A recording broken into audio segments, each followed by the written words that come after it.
Hola amigos de Café y Oración, muchas gracias por estar con nosotros. Hoy es miércoles 12 de octubre. ¿Qué se celebra el 12 de octubre normalmente? Ahorita le preguntaremos a nuestro invitado.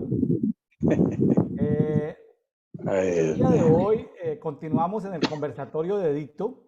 El conversatorio de Edicto es un programa del movimiento Café y Oración, que en inglés lo llamamos Prayer and Coffee. Eh, el día de hoy eh, conversaremos sobre dos capítulos en el Antiguo Testamento. Estamos en Isaías. Hablaremos de eh, Isaías 39, Isaías 40, dos capítulos hermosos. El uno es histórico y el otro es muy profundo, que habla de la creación. Y estaremos en Colosenses capítulo 4, que también, como dice en Colosenses 4:16, esta carta no solamente fue escrita para los colosenses, sino también para los laodicenses, para la gente de la iglesia de Laodicea, la iglesia que aparece ahí entre los mensajes en Apocalipsis 3.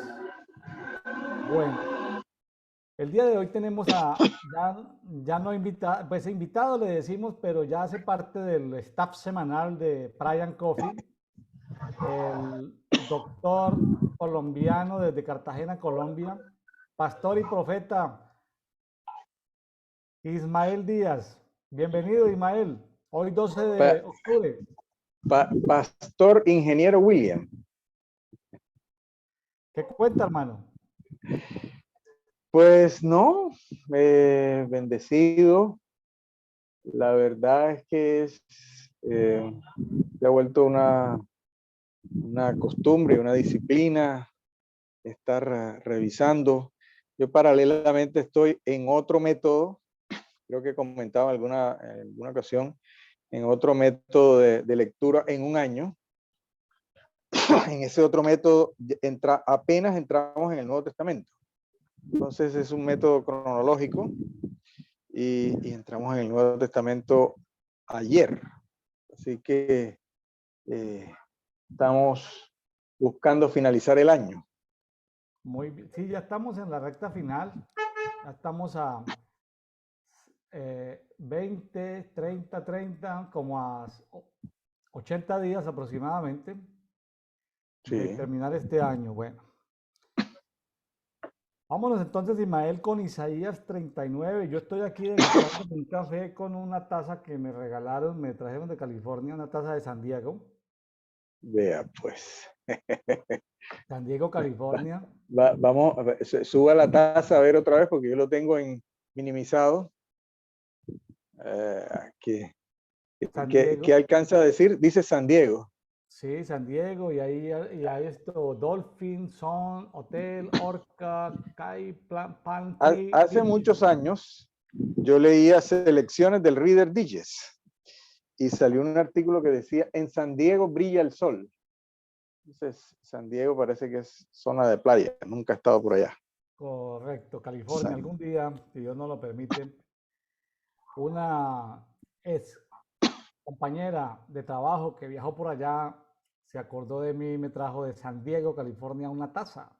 Me estoy volviendo coleccionista, acumulador de tazas de café, hermano. Bueno, desde que Próximamente no de sean tasas de máquinas de café. interés, ¿Cómo? desde que no sean tasas de interés.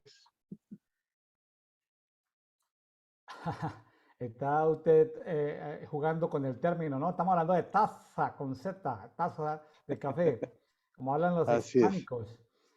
Sí, sí. No, esto, Nosotros los latinos no hacemos diferencia de, de la S y la Z, o casi no la hacemos. Eso sí es. pero próximamente entraré al tema del barismo. Seré un experto en Ah, producción de café de especialidades y aprenderé de máquinas de café. Y bueno, ese es un hobby. Hay que tener hobbies. bueno, la Hay que tener próxima hobbies. vez, la próxima vez que venga a Colombia, aquí hay diversidad de cafeteras. Hay una cafetera italiana, una cafetera francesa, una cafetera japonesa, de precios bastante razonables. Entonces, si usted se va a meter al barismo, pues tiene que aprenderlo a procesar con diferentes cafeteras porque los resultados no son exactamente iguales. Entonces, vamos a ver si le... Lo que pasa es que es delicado. Hay unas, son muchas de vidrio, entonces hacérselo llegar es cosa No, de vidrio es complejo. sí, es complicado. Y con el tiempo, bueno, el mundo, hay que tener hobbies y hobbies que puedan ser en algún momento monetizables. Seguramente estará la marca de café William, café de Don William, y seguramente tendremos la marca de café Brian Coffee y tendremos sellos de certificaciones para los establecimientos de café que donde estos programas se retransmitan, donde entreguen cierta literatura, donde regalemos Biblias. En fin, los inversionistas cafeteros que quieran regalar Biblias, que den pasajes de la Biblia, pues ahí les daremos el sello de calidad o sello de certificación. Ahí veo que va pasando un avión, hermano. ¿Está aterrizando o está despegando el avión? Está despegando. El 90% de las veces, ahora que estamos en grabaciones nocturnas, el 90% de las veces el despegue es hacia mi espalda.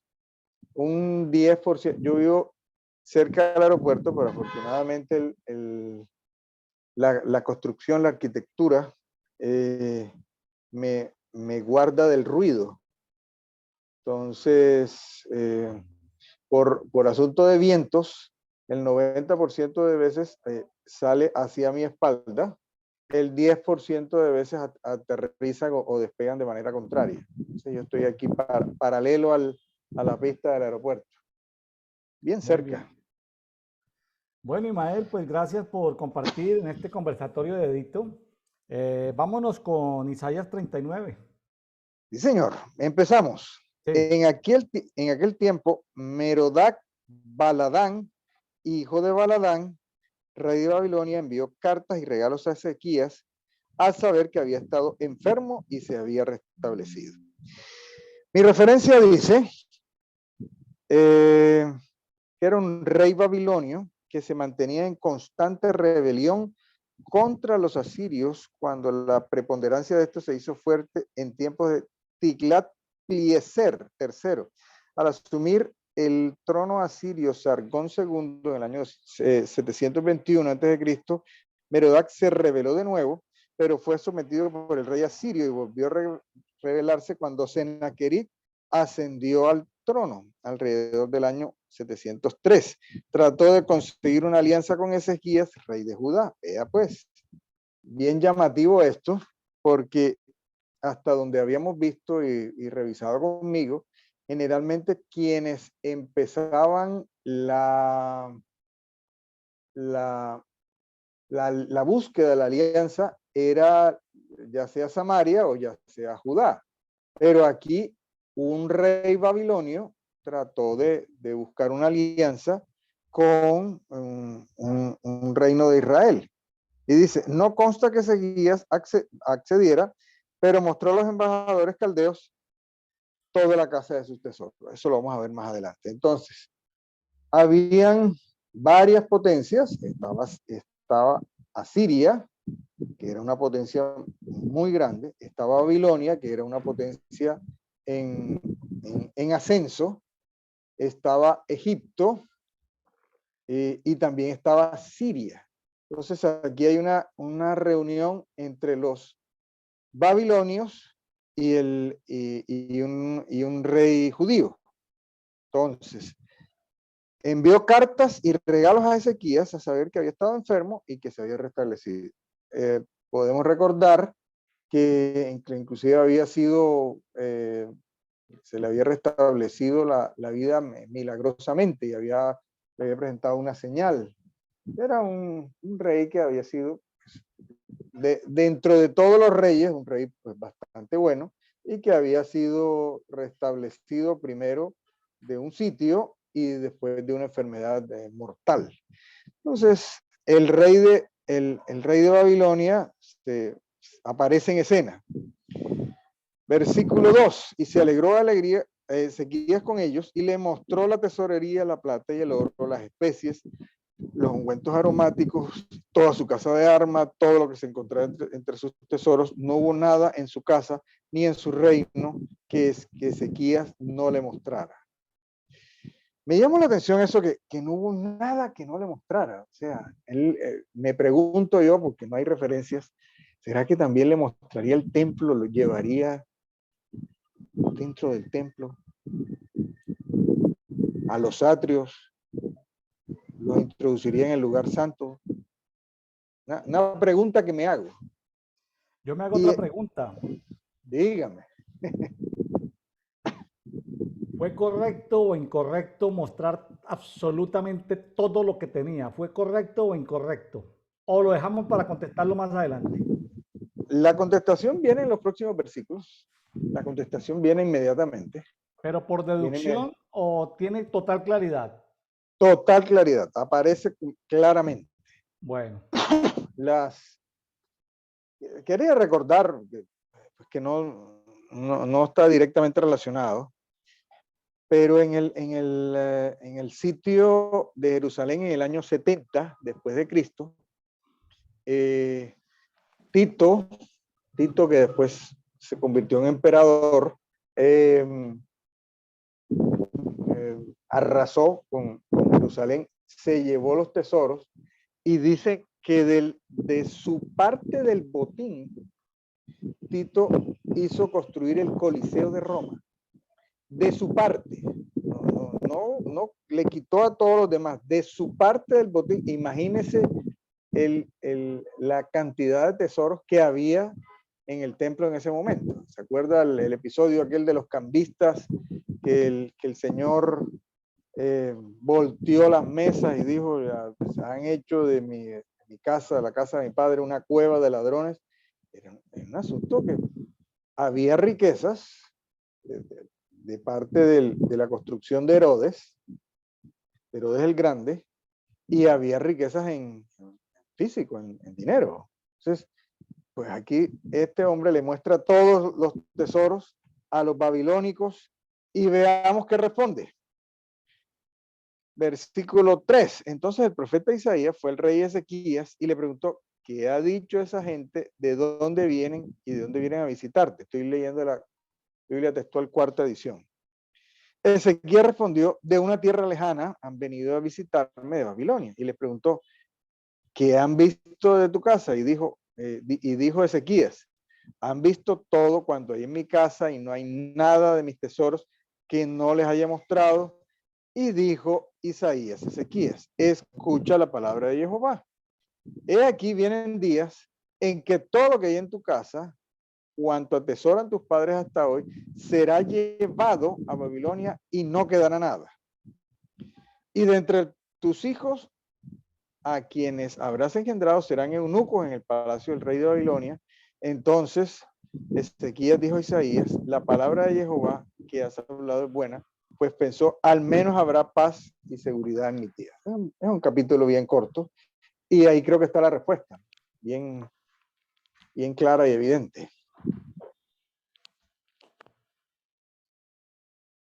O sea, usted está concluyendo de que fue un error haberle mostrado los tesoros a Babilonia. Sí, yo estoy pensando que hubo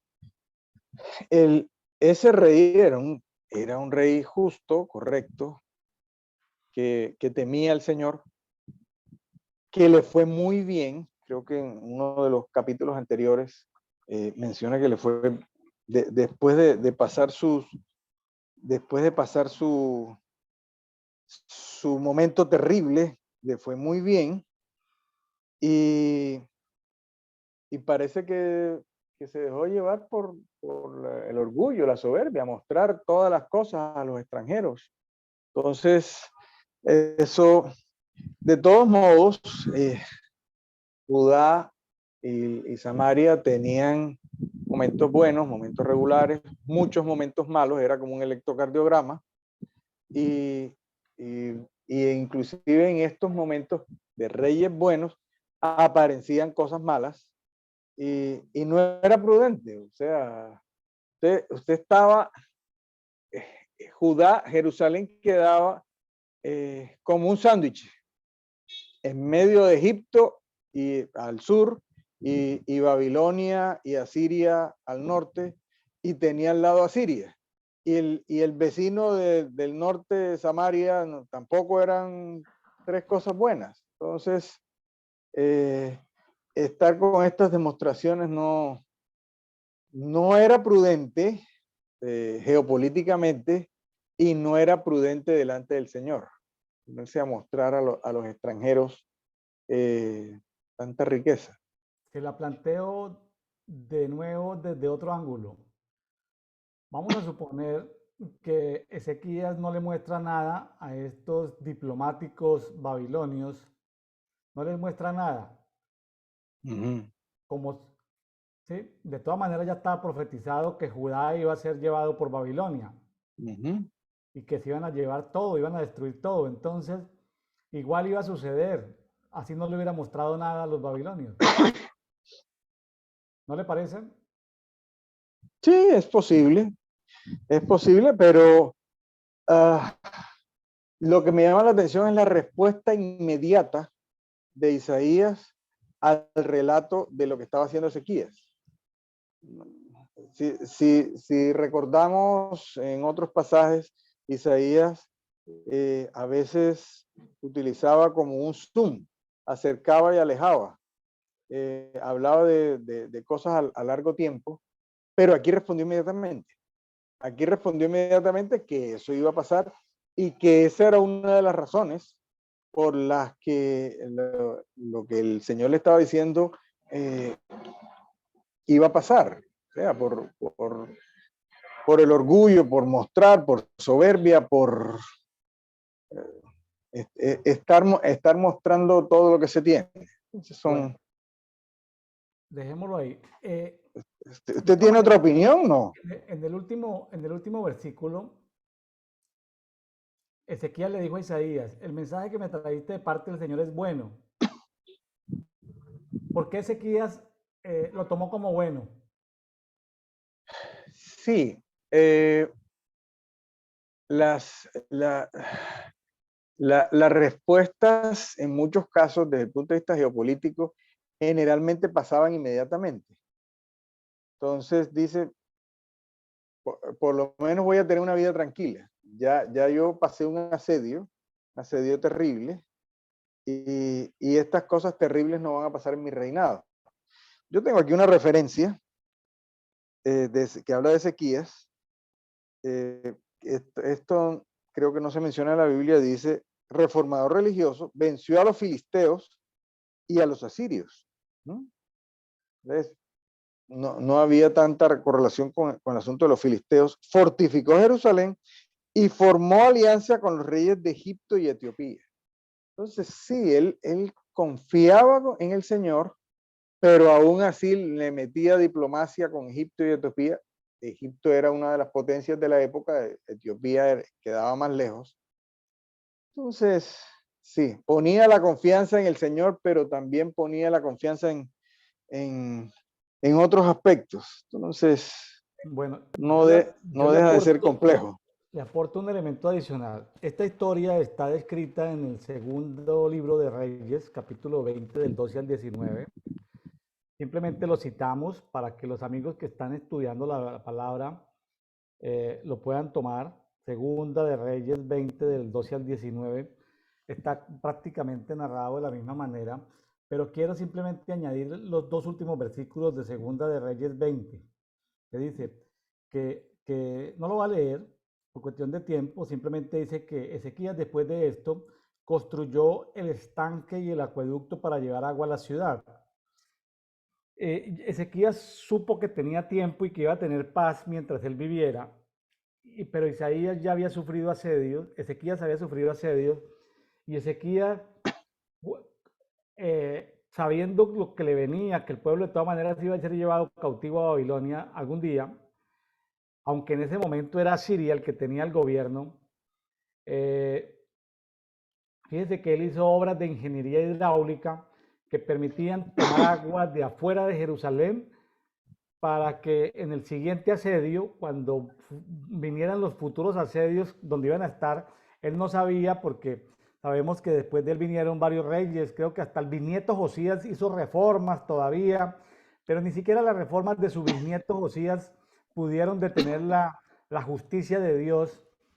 Pero ¿sabe qué hizo de bueno Ezequías? Que él vio que tenía el tiempo suficiente para hacer obras para que en el siguiente asedio, sobre todo él sabía que su hijo iba a ser malo, su hijo Manasés iba a ser malo, iba a ser hijo de Belial. Él dejó hechos sus acueductos de tal manera que le aseguraba el agua al pueblo, a la ciudad de Jerusalén, aún en asedio.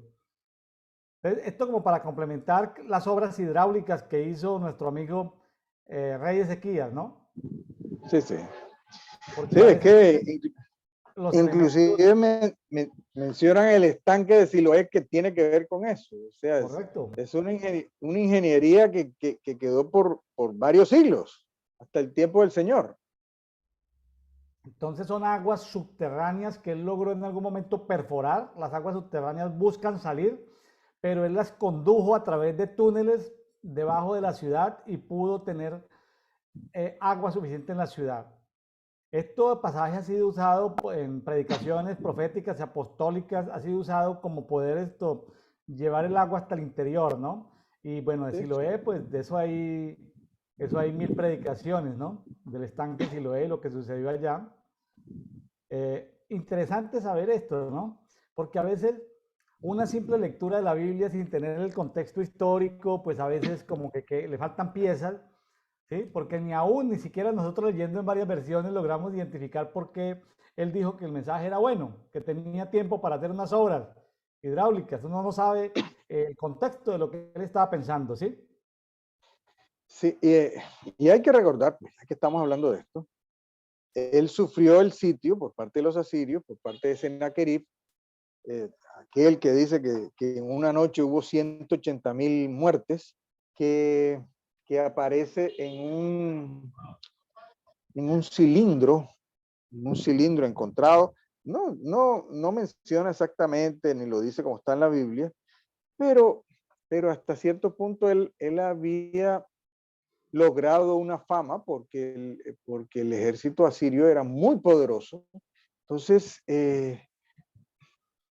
y había tenido éxito, Entonces, alguien dijo, es bueno tener una vida modesta, es bueno tener una vida con comodidad, pero no una vida que llame demasiado la atención. Entonces, tal vez es una de las conclusiones que podemos sacar acá. O sea, no hay que estar demostrando demasiadas cosas. Hay gente de muy alto nivel que lo que trata es bajar su perfil y generalmente las personas que vienen muy de abajo tratan de mostrar y tratan de sobresalir, mientras que las personas que son de alto perfil lo que tratan es de bajarse el perfil. Entonces, a este rey le convenía bajarse el perfil y no llevarlo tan arriba como en su momento pasó.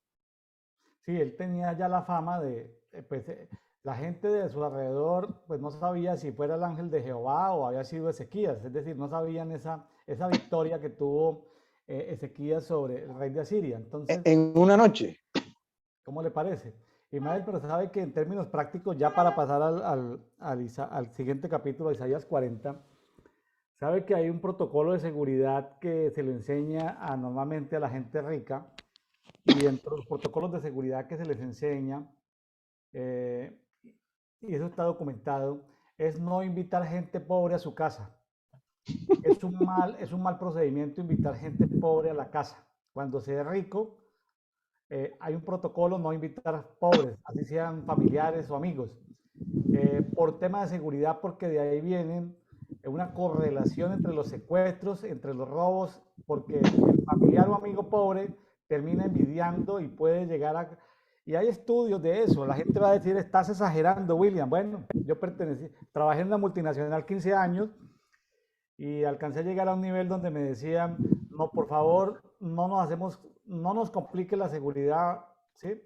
Eh, Tenía dos opciones, o seguridad dura o seguridad blanda. La seguridad dura es tener escoltas y tener camioneta blindada. La seguridad blanda es cambie de ruta, no le cuentes a nadie dónde estás y trate de tener una vida de bajo perfil, muy, muy bajo perfil, que nadie te conozca y no invitar nunca amigos ni familiares pobres a tu casa. Bueno, eso lo digo dentro del contexto. Complejo. Eh, bueno, ya para cerrar esto, ya hay pastores muy exitosos que no están siguiendo esta recomendación. Es complejo decirlo, es difícil decirlo, pero entonces no, es que estamos viviendo como hijos del Rey de Reyes y Señor de Señores, y entonces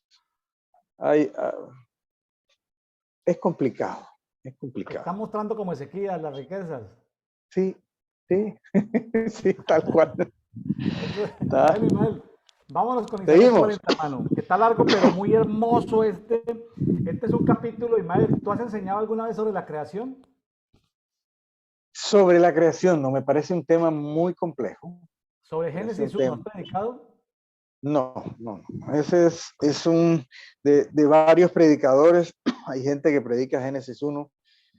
Yo respeto eso, me parece una cosa muy complicada, las leyes de la física, la luz, es complejo, es complejo. Bueno, para Entonces, predicar Génesis 1 hay que añadirle Isaías 40. ¿Cómo te parece? Es un pasaje que habla de la creación, pero bueno, vamos a ver, vamos a abordarlo.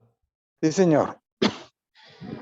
Consolad, consolad a mi pueblo, dice vuestro Elohim. Es bien llamativo. Ya la segunda parte de Isaías, siendo dura porque Isaías prácticamente no tiene partes muy blandas, habla tiene pasajes muy mesiánicos, pero la segunda parte es más de consuelo que la primera parte, que es más de juicio. Entonces, así empieza. Consolad, consolad a mi pueblo, dice vuestro Elohim. Hablad del corazón de Jerusalén, gritadle que su dura milicia ha terminado y su culpa ha sido cancelada. Se está adelantando Isaías a todo, o sea, eran 70 años de la cautividad, pero después de la cautividad no se, Judá y Jerusalén no volvieron a ser lo que eran antes inmediatamente. Yo lo menciono cuando me ha tocado acompañar periodos de restauración de pastores y de ministros que han estado en pecado por años, que han estado en pecado abiertamente, que han estado en disciplina. Me ha tocado acompañar a las esposas y el primer mensaje que o uno de los mensajes que yo le digo, dice, listo, su esposo se apartó del pecado, pero el proceso de restauración es cuesta arriba, es cuesta arriba. A veces va a sentir como si fuera una montaña rusa, que hay momentos muy felices, que hay momentos muy buenos, y hay momentos, a pesar de que se ha apartado del pecado, hay momentos verdaderamente duros, terribles. Entonces, la restauración de una persona o la restauración de un país después de que ha estado bajo juicio es una cuesta dura y larga y puede demorar años. Efectivamente, dice 70 años, pero si usted saca la cuenta de las oleadas que vinieron, de la oleada de Zorobabel, la oleada de Esdras, la oleada de Nehemías que estuvieron cerca, pasaron generaciones, tal vez pasaron desde la caída hasta la restauración de la muralla, creo que fueron 150, 160 años.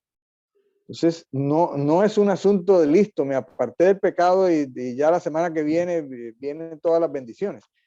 Pero aquí Isaías, antes de que se produjera la caída, ya está diciendo, la culpa ha sido cancelada. O sea, no van a desaparecer, va a existir un perdón a pesar de lo duro que venga.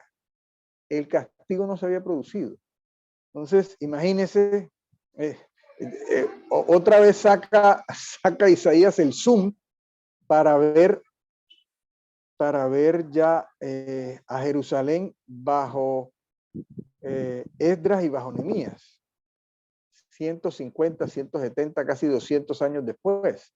La culpa ha sido cancelada, la milicia ha terminado. Dice en Reina Valera 60, el tiempo es ya cumplido, su pecado es perdonado. Sigue diciendo en Reina Valera 60, que doble ha recibido de la mano de Jehová por todos sus pecados. Entonces, la restauración no es fácil, la restauración no es sencilla. Tienen que quitarse una serie de ídolos y ahora más adelante va a hablar de los ídolos. Tienen que quitarse una serie de pecados que han estado enraizados y ese proceso de quitar los pecados y quitar los ídolos, ojalá fuera más rápido, pero no es tan fácil. Aquí pasó con el pueblo de Israel, con Jerusalén, y pasa con la gente. La restauración, uno quisiera que ocurriera en cosa de días o de semanas, y resulta que se puede demorar más. Entonces, aquí lo está viendo con mucho optimismo Isaías, y dice, ya la culpa ha sido quitada, la culpa ha sido cancelada. Ismael, ¿le parece que estos primeros 5 versículos pudieran ser mesiánicos? Porque se habla de que en el 5:45, de que luego, después de todo esto, se revelará la gloria del Señor y todos los seres humanos juntos la verán. Sí, es que desde el 3, vea, él saca el zoom más lejos todavía. 400, 500 años después de la restauración de Jerusalén como ciudad, de Judá como nación, los judíos como nación. Él abre el zoom nuevamente y en el versículo 3 lo dice, una voz grita en el desierto, allanad en el camino de Adonai, practicar las sendas derechas de vuestro Elohim, que los valles se levanten, que los montes y las colinas se bajen, que lo torcido se enderece y los cabrosos se allanan, y se ha manifestado la gloria de Jehová, y toda carne verá la salvación de Elohim, porque Adonai lo dijo. Una voz proclama y otra responde, ¿qué proclamaré? Toda carne es como hierba y como gloria, como flor de la hierba. Sécase la hierba, marchítase la flor, pero la palabra de vuestro Elohim permanecerá para siempre. En esos versículos ya está hablando que hay que allanar, ya está hablando de Juan el Bautista, que tiene que preparar el camino del Señor. Entonces, él de un versículo salta 150, 170, 200 años, y de otro versículo a continuación, el 3 salta prácticamente 400 o 500 años más allá. Es en lo que hablan los teólogos, que la forma profética como se ve en el Antiguo Testamento, que de un versículo a otro salta. Entonces, Ismael, aquí, sí, dígame. Solo quiero como llamar la atención en esto, que la venida de Jesús, de Yeshua, obedecía como sea a un proceso de consolación de parte de Dios y de perdón de parte de Dios con la humanidad. De tal manera que la encarnación, por llamarlo así, era un proceso que para que se diera tenía que Dios disminuir su ira y facilitar la encarnación de Dios en María, de tal manera, o en Miriam, ya que, porque a veces pensamos que era un asunto histórico, Y sí, es un asunto histórico, pero más que un asunto histórico, un asunto de redención, de perdón, de que Dios de alguna manera allanó, es decir, se tenían, es decir, era la respuesta a un perdón universal. Ujú. Sí, el, si usted compara las condiciones de este tiempo, de estos reyes, que había un rey, digamos, bueno, había otro rey, usted lo dijo, el siguiente rey Manasés. Uno escucha Manasés y se pone las manos en la cabeza. Y, pero en el tiempo del Señor ya habían quedado eliminadas eh, pues las prácticas de esto, o sea, la idolatría abierta, el sacrificio de niños, eh, el homicidio, o sea, persistían ciertas cosas, la injusticia, todo lo que llevó a la crucifixión del Señor, pero no lo que se veía abiertamente en estos tiempos. Es que en estos tiempos había dentro del templo, podían haber imágenes del sol, podían haber imágenes de acera, que en el tiempo del Señor era impensable. Entonces, hubo todo un proceso para quitar las cosas más gruesas. Quedaron las que estaban de raíz, quedaron las que estaban más abajo. Entonces, de eso se trata. La profecía se cumplió, Jerusalén siguió existiendo, siguió siendo llamativa. Una persona como Herodes, eh, con todo su ego, con todo su infatuación, fue rey en una parte como Jerusalén.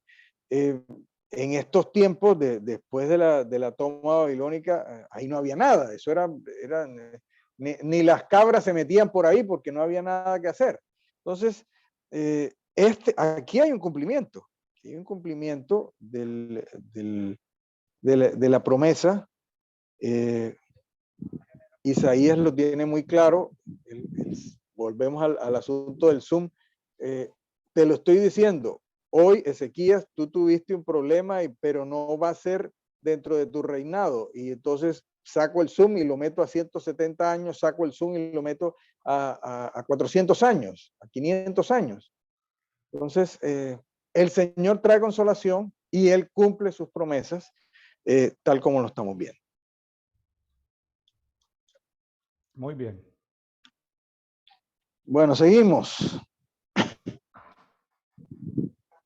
Bueno, 49.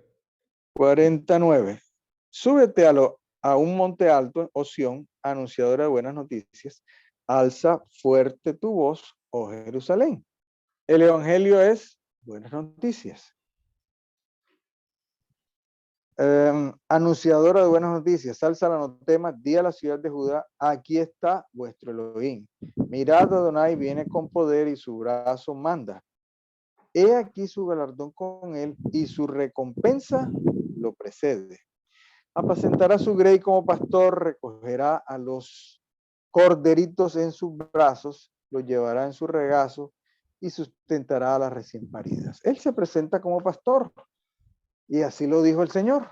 Se presenta como pastor, él se presenta como pescador de hombres, pero básicamente como pastor. Y él dice, los que vinieron delante de mí son asalariados que dejaban y cada quien, muchos de los maestros dejaban espiritualmente a la gente a su suerte.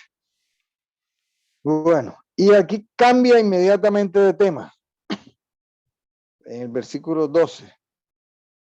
En el título, tengo un título en Biblia Textual, cuarta edición, dice El formidable Dios de Israel, y en Reina Valera 60 tengo El incomparable Dios de Israel. Yo voy a tomarme la libertad de pasarme a la Septuaginta. Pero voy a leer Biblia Textual Cuarta Edición. Voy a dejarte un poco de lado a la Reina Valera 60. Salta de pastor que cuida a los corderitos y a las recién paridas. Y aquí aparece ya el Creador. ¿Quién midió a puñados el mar? Versículo 12. ¿O mensuró a palmos los cielos o a cuartillos el polvo de la tierra? ¿Quién pesó en balanza los montes y en báscula las colinas? ¿Quién conoció la mente de Adonai? ¿Quién fue su consejero? ¿Quién lo instruirá? ¿O a quién consultó para que lo instruyera? ¿Y quién le mostró el juicio? ¿O quién le mostró el camino del conocimiento? Aquí las naciones les son gotas en un cubo, valen lo que el polvillo de la balanza, y las islas le pesan lo que un grano de polvo. El Líbano no basta para leña, ni sus bestias alcanzan para holocausto. Todas las naciones le son como nada, le son estimadas como nada. ¿Con quién compararé a Elohim? ¿Qué imagen le compondréis? Y aquí empieza una diatriba contra la idolatría. El persistente problema de Israel. Israel estuvo en idolatría en Egipto, está registrado en la Biblia, estuvo en idolatría en el desierto y estuvo en idolatría cuando llegaron a la tierra prometida, y ese fue su gran problema, la idolatría. Entonces, versículo 19. La estatua que funde el escultor y el orfebre recubre el oro. Cada cual ayudó a su compañero, cada cual dijo a su hermano, ánimo. Así anima el escultor al orfebre y el forjador al que bate el yunque. Y dicen, buena soldadura. Yo tenía una curiosidad para mostrarle. Usted que ha sido ingeniero, que ha tenido que ver con concreto, pero con forja, no digamos con fundición, pero sí con hierro. A usted me imagino que le da una materia de soldadura, ¿o? No, en ingeniería civil, en los pensúmenes de ingeniería civil, por allá por tercero, cuarto, quinto semestre, algunas universidades incluyen materiales de construcción y se ven de manera general los metales, las maderas, pero no se profundiza mucho. No, digamos, en el tema Es más un asunto de práctica, ya en la obra. Sí, sí, diferente a los ingenieros mecánicos, que ellos sí tienen laboratorios de fundición de metales, y ya en la ingeniería mecánica sí se ve todo eso, pero en la civil no. En la civil es muy general lo que se ve. Un capítulo de maderas, otro capítulo de polvos, de piedras, de pinturas, sí, temas así como de ladrillos, de Pero arcilla, de asfaltos, pero no se profundiza mucho. De pronto se hace un laboratorio, pero hacia el punto que tú me querías llevar de tipos de soldadura, no. ok, sí, porque de lo poco que yo he visto de construcción, eso lo juntan como con alambre, hacen un armazón y lo van juntando Sí, como con alambre, lo claro, van para que como se amarrando. conserven, porque hay un diseño estructural, porque hay fuerzas, solicitaciones, cortantes, momentos flectores, cortantes. Se trata de que el hierro debe trabajar en matrimonio con lo que es el concreto simple. El uno resiste comprensión y el otro resiste tensión. Es decir, una columna no te resiste mucha comprensión, mucho peso, pero no te resiste, por ejemplo, golpes laterales. Entonces, se necesita el matrimonio con, ya lo que llamamos hormigón o concreto reforzado, se necesita el matrimonio con la estructura, digamos, con la canastilla esa de varillas que van verticales y otros estribos que van en cada distancia. Todo eso tiene un cálculo, eso, y entonces con alambre se coloca, o ahorita con plástico se colocan, porque eso se debe conservar la distancia entre uno y otro. Bueno, aquí el Señor parte de lo macro, que para Él no es nada el océano, ni los planetas, ni nada, y entonces aquí se compara con los ídolos que necesitan ser soldados. Dice, buena soldadura, y le aseguran con clavos para que no se mueva. Y el tallador escoge un leño que no se pudra y se informa diligentemente cómo construirá su estatua para que no se mueva.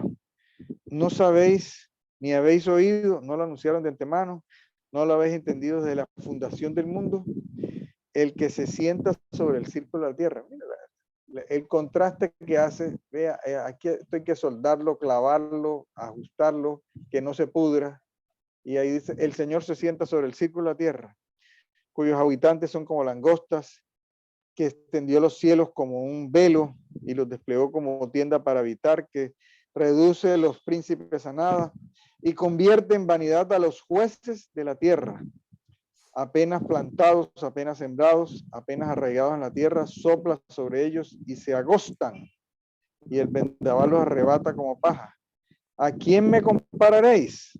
Para que me asemeje, dice el santo, y alzad vuestros ojos a lo alto y mirad quién desplegó todo esto, el que saca a sus ejércitos por número, que habla del ejército de los cielos.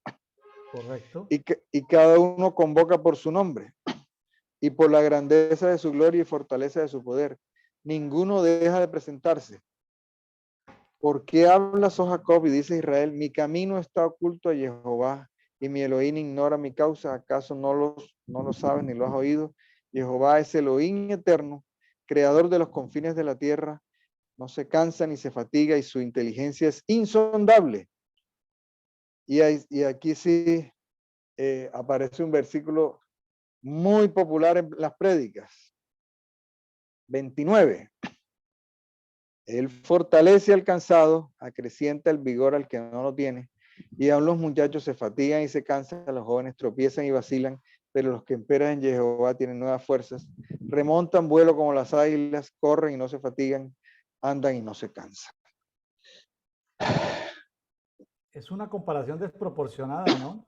Claro. Entre el Dios creador del universo y ídolos que se los lleva al viento, ídolos que los arrebata como paja al viento. Entonces, y si el ser humano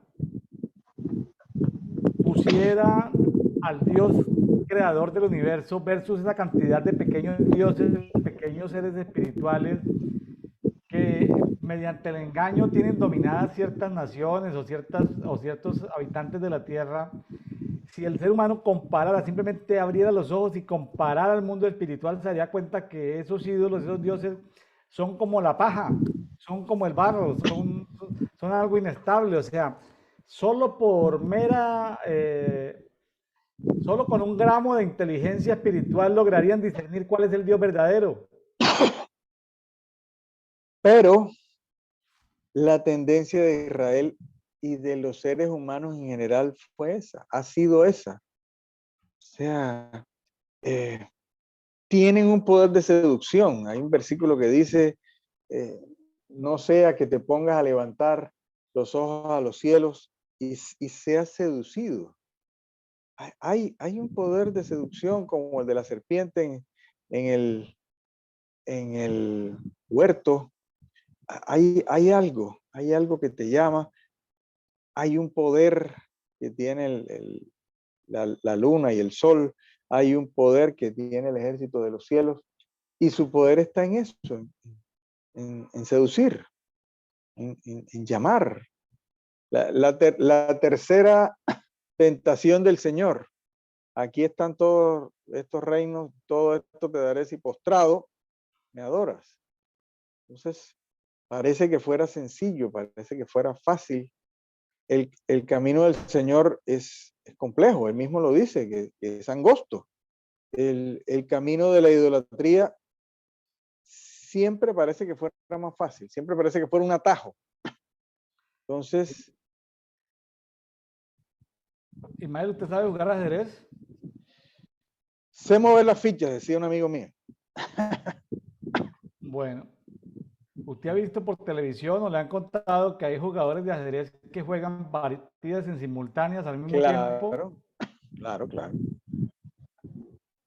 O sea, una persona con cierto nivel de ajedrecista juega con gente novata, los que saben mover fichas, pero también juega con gente experta, da la ronda y vuelve y es capaz de volver a jugar en un muy corto tiempo con una simple mirada, como que logra hacer la jugada rápida, ¿cierto? Mientras que Sí, el sí. contendor, uno de los contendores queda con mucho tiempo para pensar la siguiente jugada y estos campeones que juegan múltiples partidas de ajedrez al mismo tiempo, terminan ganando. ¿No le parece sorprendente ese tema? Sí, sí.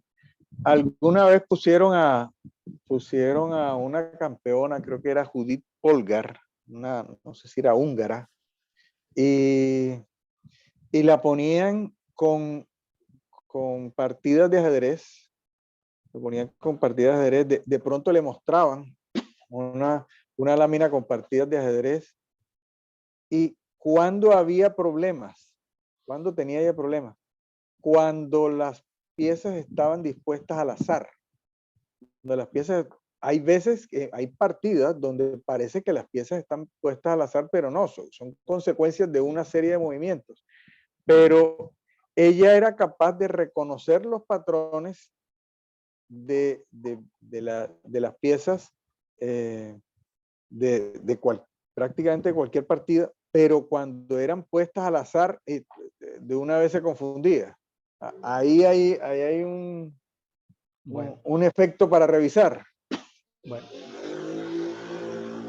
Y, no le, y sí se ha dado cuenta que las partidas de ajedrez las cuentan, es decir, usted puede comprar libros de ajedrez y ver los movimientos uno por uno de los grandes partidos. ¿Sí sabía Claro, eso? sí, sí, sí. Es Ahí, que me parece que leer Isaías es como el profeta está jugando en varias mesas al mismo tiempo, como varios rompecabezas, varios puzzles al mismo tiempo. Está jugando problemas con Asiria, problemas con Babilonia, cosas con Egipto. Está jugando partidas de ajedrez con su amigo, con su vida, con los sacerdotes. Está jugando con la desmembración progresiva que está haciendo Asiria de Israel, está viendo Juan el el exilio en Bautista. Babilonia, está viendo la restauración de Jerusalén, está viendo la parte mesiánica.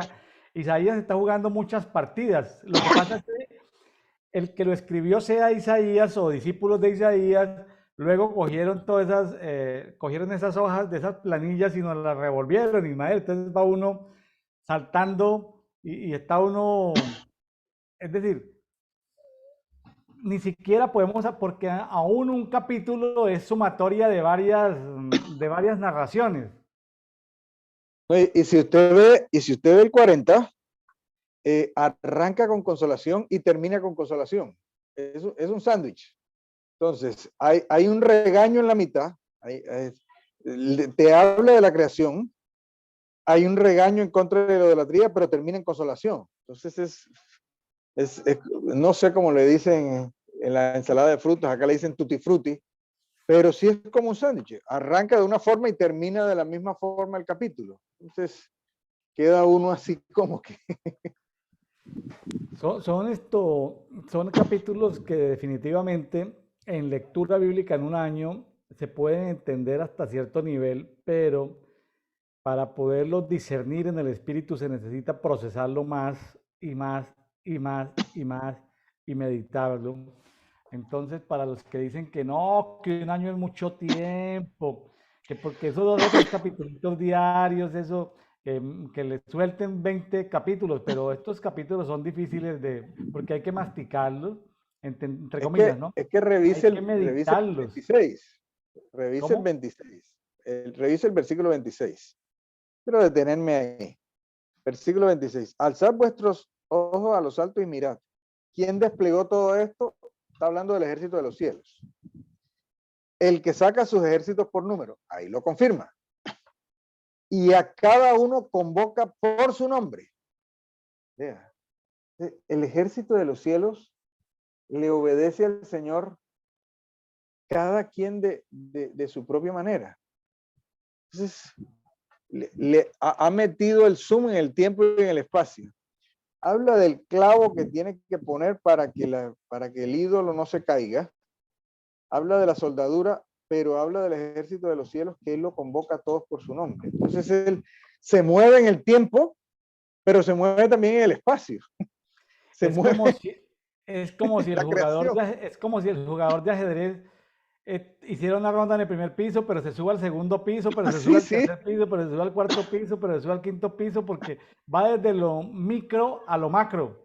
No, y de pronto estás jugando con novatos y de pronto estás jugando con un gran maestro y de pronto estás jugando con el computador, Deep Blue, una cosa así. Entonces, De todas maneras son textos que hay que procesar, que hay que meditar y que definitivamente, pues de manera general a mí me queda, por ejemplo, claro en este pasaje lo formidable del creador versus los pequeños diosesitos que andan por ahí todavía con ciertos dominios temporales. Es decir, la majestuosidad de Dios, ese Dios formidable, ese Dios creador que se ha revelado en cada generación, en cada cultura, pero que el hombre ha preferido la tiniebla que la luz, el hombre ha preferido la idolatría, se ha dejado engañar muy fácilmente.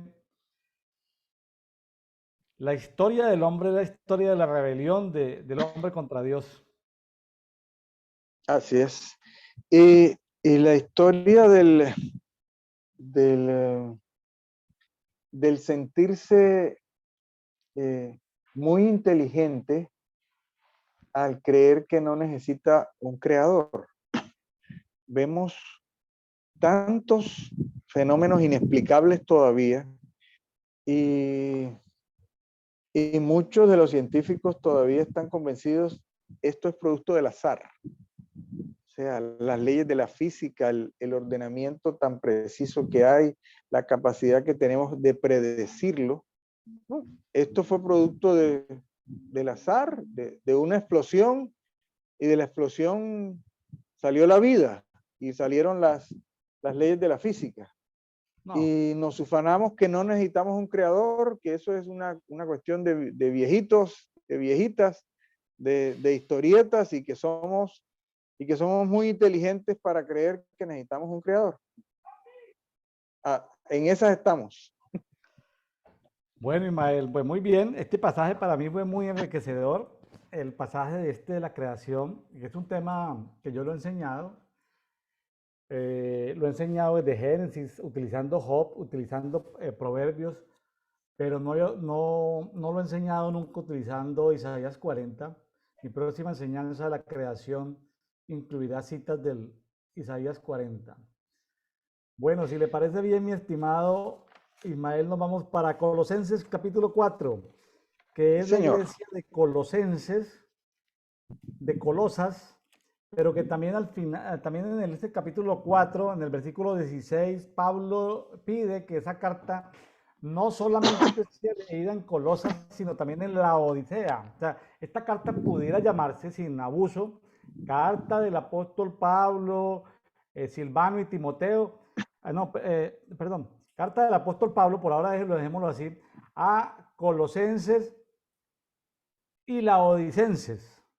Bueno, usted se me adelantó, yo voy a ir con calma porque hay otros temas adelante, porque parece que hay una carta extraviada a los laodicenses y hay una carta por ahí apócrifa leí, pero entonces, ahora llegaremos al tema. Empezamos en orden, ¿o no? Versículo Sí, 1. adelante. Aquí hay varios temas. Versículo 1. Estoy en Biblia Textual Cuarta Edición.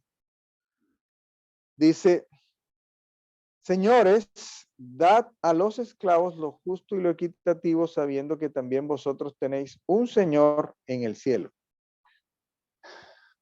Ahora, en este nuevo siglo, en este siglo XXI, hay muchos temas con respecto a la justicia.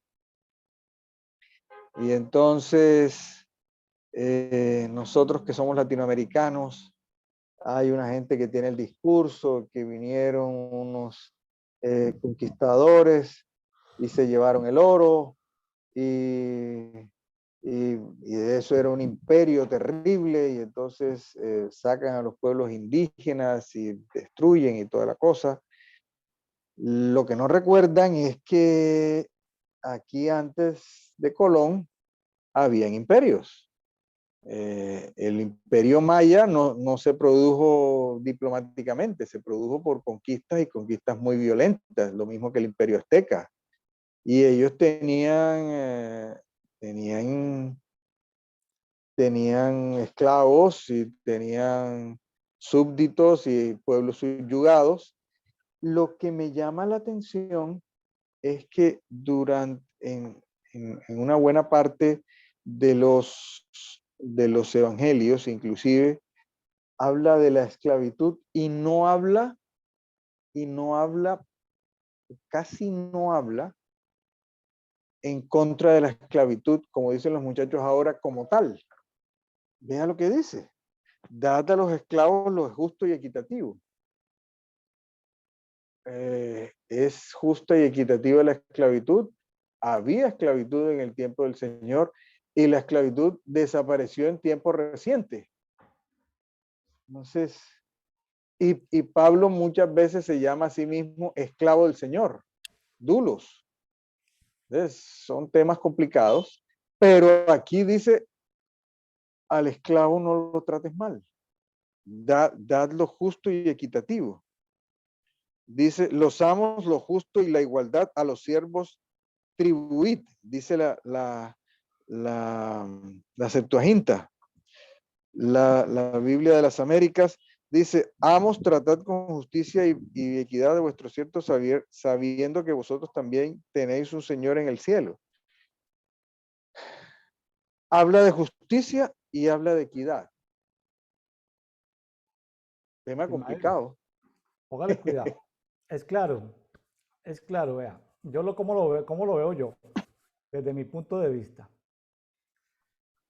Hay diseños celestiales y hay diseños terrenales, ¿sí? Lo celestial se proyecta sobre lo terrenal. Dice, recuerden, estoy leyendo PDT, Palabra de Dios para Todos, dice, recuerden que ustedes tienen un amo en el cielo. O sea, hay un diseño espiritual donde Él es el amo y nosotros somos los esclavos. Ese diseño celestial se reproduce en el mundo natural, con jefes y con esclavos. En el diseño espiritual Él nos trata bien, con amor. Y Él lo que está pidiendo es que haya un trato en ese diseño terrenal, que haya simplemente una justicia laboral, que haya una compensación en el trabajo. Entonces, pero no va contra el diseño de lo laboral ni de la relación patrono-trabajador ni de la relación amo-esclavo. Él no va contra eso, las cartas no son claras, es decir, al parecer, eh, ese modelo, no hay suficiente información, mejor dicho, no hay suficiente información en el texto escrito de que Dios fuera contra el diseño de ese diseño de castas amo subordinado, ¿sí? Sí, sí, es un tema complicado. Los cristianos tuvieron que ver con la abolición de la esclavitud. Los cristianos tuvieron que ver con una serie de avances y de progresos. Hay ciertos movimientos que ven solamente lo malo de los cristianos porque sí han cometido errores dentro de sus políticas y dentro de su forma de influir en el gobierno. Pero aquí, ¿qué está pidiendo? Justicia y equidad. Justicia y equidad. Trate con justicia. Usted está en autoridad, trate con justicia y equidad. Está en autoridad espiritual, trate con justicia y equidad. Hay veces que no hay tanta justicia y equidad en el trato. Es complejo. Entonces, ¿Qué es lo que está pidiendo el Señor? Que tratemos a nuestros subordinados amablemente, con justicia y equidad, tratémoslos bien. En alguna ocasión, hace muchos años, yo estaba haciendo el rural y era en la época de las historias clínicas de papel. Estaba haciendo yo el rural y uno manejaba un montón de frentes. Podía estar después de un turno y después seguir un turno de 24 horas y seguir trabajando al día siguiente 8 horas más. O sea, esas cosas ya no pasan. Pero nosotros estábamos después de un turno de 24 horas y manejaba muchos frentes y de pronto, tenía siendo muy joven, tenía subordinados. Pero en algún momento se me pasó algo. Algo lo dejé pasar y uno de los subordinados, ya yo estaba en la cafetería cerca del parqueadero y me fue a buscar. Y me dijo, vea, usted se ha portado bien con nosotros. Y yo lo vengo a buscar porque aquí faltaron cosas. Venga para que resuelva este problema porque usted, no sé por qué, se le pasó, se le olvidó. Y yo vi otros casos en que el rural, que tenía también subordinados, no trataba bien a la gente y cuando tuvieron la oportunidad, le avisaron al superior inmediato y el tipo quedó mal. Entonces el asunto es, todos en una parte de nuestro rango tenemos subordinados y tenemos superiores inmediatos y generales. Hay que tratar de tratar bien a los subordinados porque muchos de ellos que no conocen al Señor están buscando o terminan buscando la oportunidad de armar una represalia. En ese caso me fue bien porque yo trataba de no tratar mal a la gente como otros compañeros que sí trataban mal a los subordinados y cuando tenían la oportunidad a los subordinados pues les iba bastante mal. Entonces es un poco como una cadena, es como sembrar. Si yo me porto bien con los subordinados, muy posiblemente me va a ir bien con los superiores. Es más o menos el mensaje que estoy tratando de sacar acá.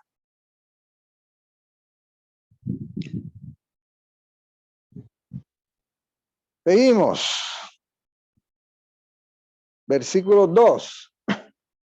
Perseverad en la oración. Perseverad en la oración. Velando en ella con acción de gracias. Y orando al mismo tiempo también por nosotros para que Dios nos abra una puerta de la palabra. Esto me pareció muy interesante aquí.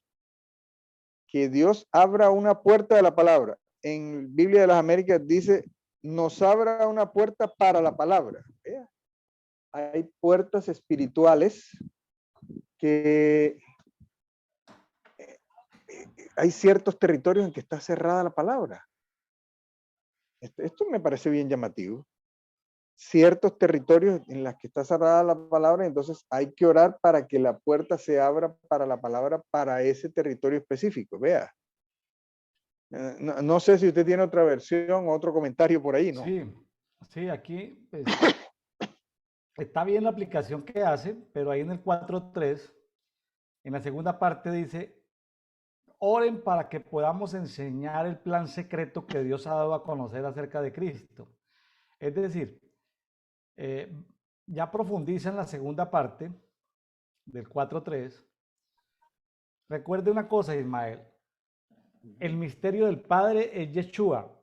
El misterio de Yeshua es la iglesia. El misterio de la iglesia es el cuerpo. Devolvámonos acá. Él está pidiendo que se abra la puerta para que se revele el misterio del Padre ¿Y cuál es el misterio del Padre? Pues que se revele Cristo, ¿sí? Entonces, eh, pero en esta versión que esto lo tengo acá, PDT dice plan secreto, o sea, el misterio es un plan secreto. Ya. Eh, es un asunto de misterios. Ahora, para entender los misterios, como lo veíamos en Efesios, se requiere dos de los siete espíritus de Dios. Ujú. El misterio es el espíritu de sabiduría, que es Sofía, y se requiere el espíritu de revelación, que es el espíritu del Apocalipsis, ¿sí? Revelación es el Apocalipsis. O sea, para entender los misterios se requieren activar dos de los siete espíritus de Dios en nosotros, el de Vea, pues. sabiduría y el de revelación. Entonces, si alguien que está estudiando literatura o ciencias religiosas lee esto sin tener alumbrados esa parte del espíritu de revelación, esa parte del espíritu de la sabiduría, pues no lo va a entender. Va a ver es una obra literaria. Sí, sí. Pero o sea, evidentemente, y, y aquí podemos, eh, yo provengo de un ministerio cuando era muy niño, que era muy enfocado al evangelismo. Entonces, muchos de los ministerios evangelísticos eh, buscan presentar la palabra de una manera muy simple. El Señor, buena parte de su ministerio fue evangelístico y utilizó imágenes para una sociedad agrícola, como era la sociedad de los judíos de su tiempo, y habló de la semilla, habló del campo, habló de la siembra, habló de los peces. Entonces, con términos muy sencillos, introdujo todo y los ministerios evangelísticos, su predicación es realmente sencilla. Pero llega un momento en que es necesario eh, que aparezcan otros ministerios diferentes a los evangelísticos porque hay misterios, porque hay misterios. Entonces, es necesario que aparezcan maestros, es necesario que aparezcan pastores, es necesario que aparezcan profetas, es necesario que aparezcan apóstoles, para que estos misterios sean revelados. Para mí es algo nuevo. Dice, oren, a usted le llamó la atención la parte de los misterios, a mí me llamó la atención eh, la, la puerta para la palabra. O sea, en la Gran Comisión dice ir por todo el mundo, pero hay puertas para la palabra. Cuando estuvimos en contacto con la gente de Jucún, ellos dicen, el evangelio se movió siempre hacia el occidente, siempre hacia el occidente. Por eso fue el movimiento hacia América primero y después, prácticamente en el siglo pasado, da la vuelta y arranca por Asia, Corea, la China, y según lo ven ellos y según lo entiendo yo, hasta lo último de la tierra es darle la vuelta y que lleguen nuevamente hacia Jerusalén. Si usted se da cuenta de cómo se ha movido el evangelio, inclusive en Hechos decía, no, es que el Señor nos lo impidió para movernos hacia el este. Sí, algunos llegaron hasta la India y esta cosa, pero el evangelio no dio la vuelta hasta la China, pero sí se movió hacia el oeste y ya está en China.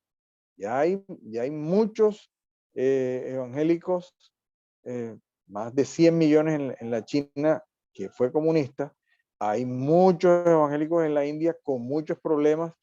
Falta el movimiento musulmán, que ahí hay algunos, pero son puertas, que el Señor nos abra la puerta. Hay ocasiones donde tenemos que orar así. Señor, que el Señor nos abra la puerta a la palabra. Ismael, entre el budismo, el hinduismo y el islam, ¿cuál le parece más difícil de penetrar? ¿Qué puerta le parece más difícil de penetrar? Bueno, me ha tocado un tema. Creo que el momento final es Ismael. Cuando habla, creo que es en Gálatas. Cuando habla habla del esclavo y a su hijo. Creo que ese va a ser esa va a ser la última frontera. Cuando dice, háblale a Agar. Pues, ¿cómo así Agar? Si Agar se murió. Háblale a la esclava. Háblale a la esclava y a su hijo. Eso creo que va a ser la puerta final. La puerta final antes de la venida de Cristo. O sea que Cristo no viene la semana entrante.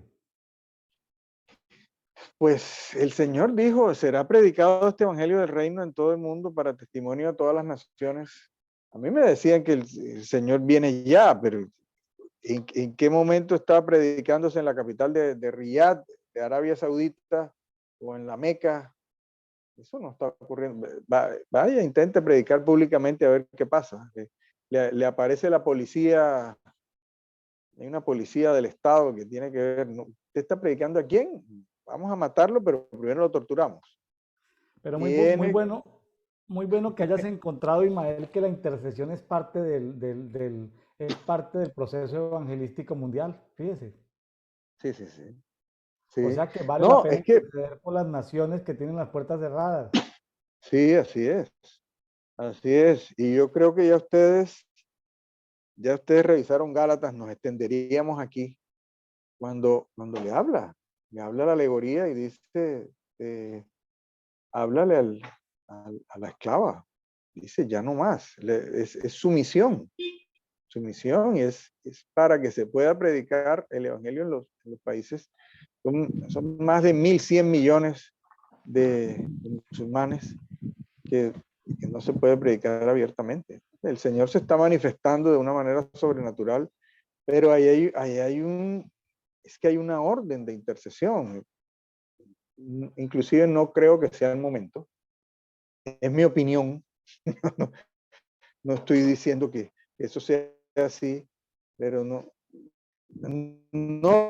se ha dado el banderazo, no se ha dado la luz verde para hablarle a ese espíritu transversal de sumisión, de háblale a la esclava y a su hijo. No creo. Pero Es una opinión personal.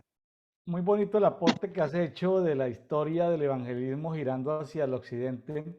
Es posible que se hayan girado varias veces, pero no hay un tejido, no hay una malla. Por ejemplo, todo el continente americano ha llegado el evangelio como una malla, por un Sí, lado, por otro, pero es que sí, sí. todavía lo que hay en algunos países del oriente son hilitos apenas. Por ahí Sí, son sí, sí, sí. hilitos. Todavía no es un tejido fuerte, ¿no? No es una... Pero qué bonito ver la historia de la humanidad alrededor del evangelismo, ¿no? Es una imagen muy Sí, sí, sí. bonita. Sí, la verdad, a mí me sorprendió. Yo tengo amigos de Jucum y ellos explicaban eso y tiene ciertos sentidos. O sea, si usted ve hasta a mediados del siglo XX, pues en China, en los tiempos de Watchman Nee, en China no había ni 100.000 o 200.000 cristianos, pero ahora hay más de 100 millones. Entonces, ya hay un movimiento. Usted ve el evangelismo en Corea y ya tienen una cultura cristiana en Corea del Sur.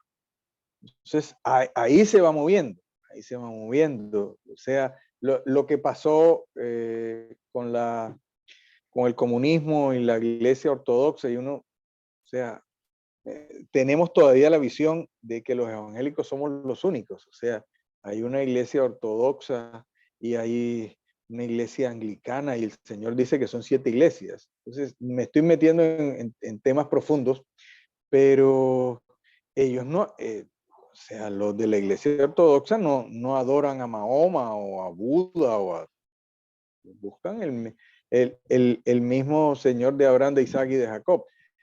Que es de otra manera. Bueno, eso no es problema nuestro, pero entonces en el siglo pasado la religión del Estado era el ateísmo. Entonces era imposible que una manifestación religiosa. Entonces se está moviendo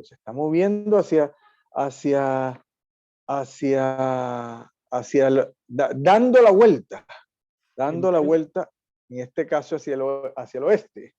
Sabe que mi teoría es que después de que comience a descender el imperio norteamericano en el mundo a nivel económico, que va en picada cayendo y que ya nadie lo detiene, y que está en ascenso el imperio chino con la ruta de la seda y todo eso, mi teoría es que Dios se va a apalancar o se va a utilizar el movimiento, el último imperio, va a utilizar el chino.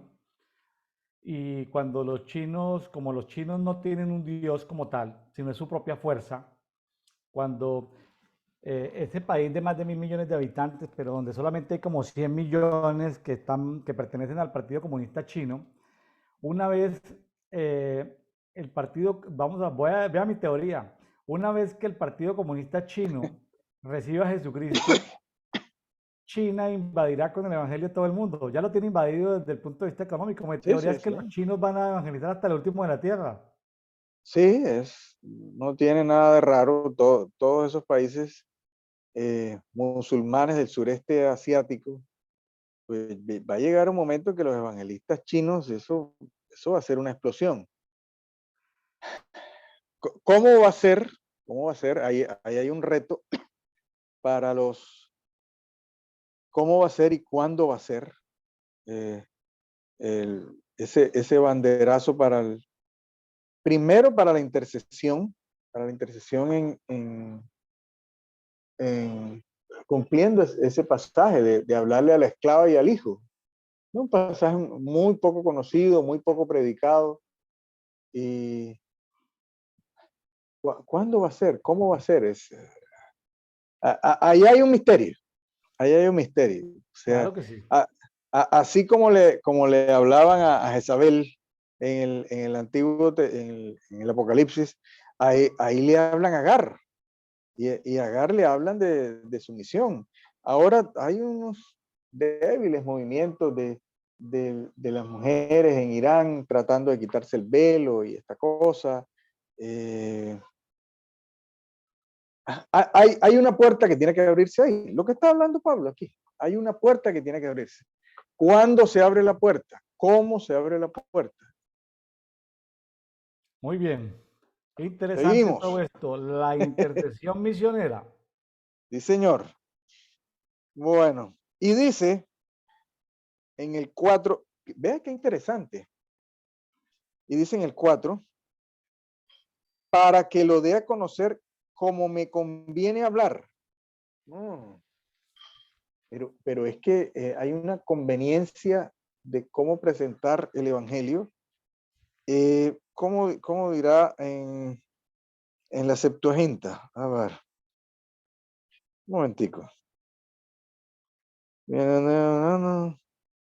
Dice, manifestado según, a fin de manifestarlo, según debo hablar. O sea, hablando de lo que estamos hablando ahora, no, culturalmente, no es lo mismo presentarle el evangelio a un latino que a un coreano. No es lo mismo presentarle el evangelio a un coreano que a un chino. Yo tengo amigos coreanos y ellos obviamente se fastidian porque la mayoría de los latinos le decimos chinos.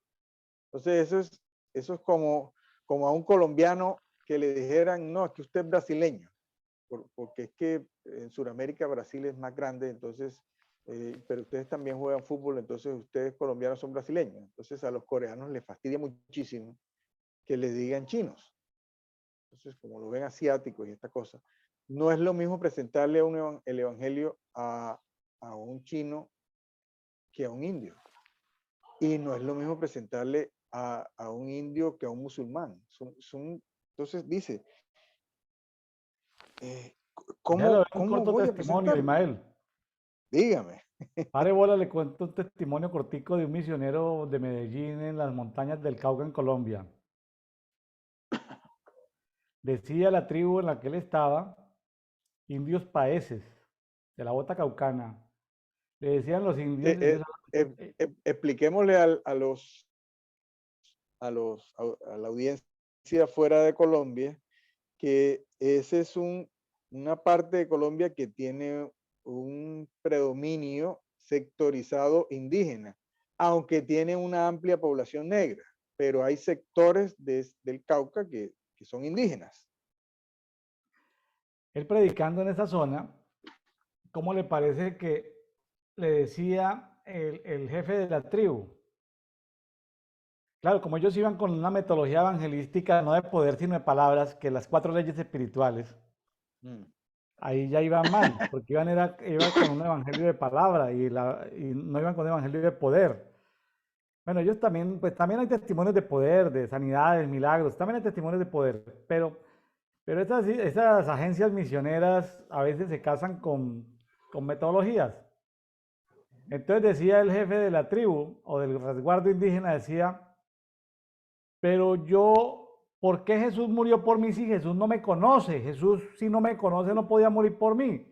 Es decir, en la cosmovisión de los indios países es imposible que alguien muera por alguien que no conoce. Sí, sí, Entonces, sí. él tenía que, él no podía evangelizarlo diciéndole que Jesús hizo un sacrificio en la cruz del Calvario.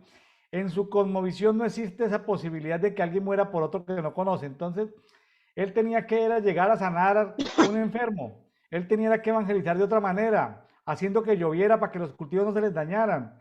Él tenía que evangelizar de otra manera, no podía evangelizar con las 4 leyes espirituales. Un librito muy famoso que utilizaban las agencias evangelísticas Susana en alguna época.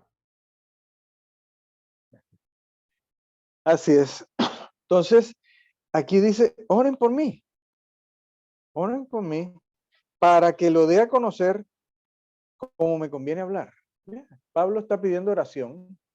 Él podría orar, de hecho lo oró por muchísima gente, pero también pide oración, que se abra la puerta y que lo dé a conocer como me conviene hablar. Ahí saltamos de tema. Versículo 5, andad sabiamente para con los de afuera, no malgastando el tiempo. Época de las redes sociales, aprovechando bien el tiempo.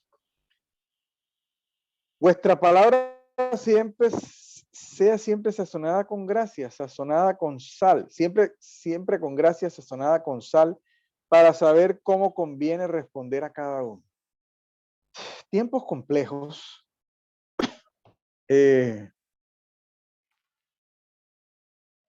Yo estoy en un chat de médicos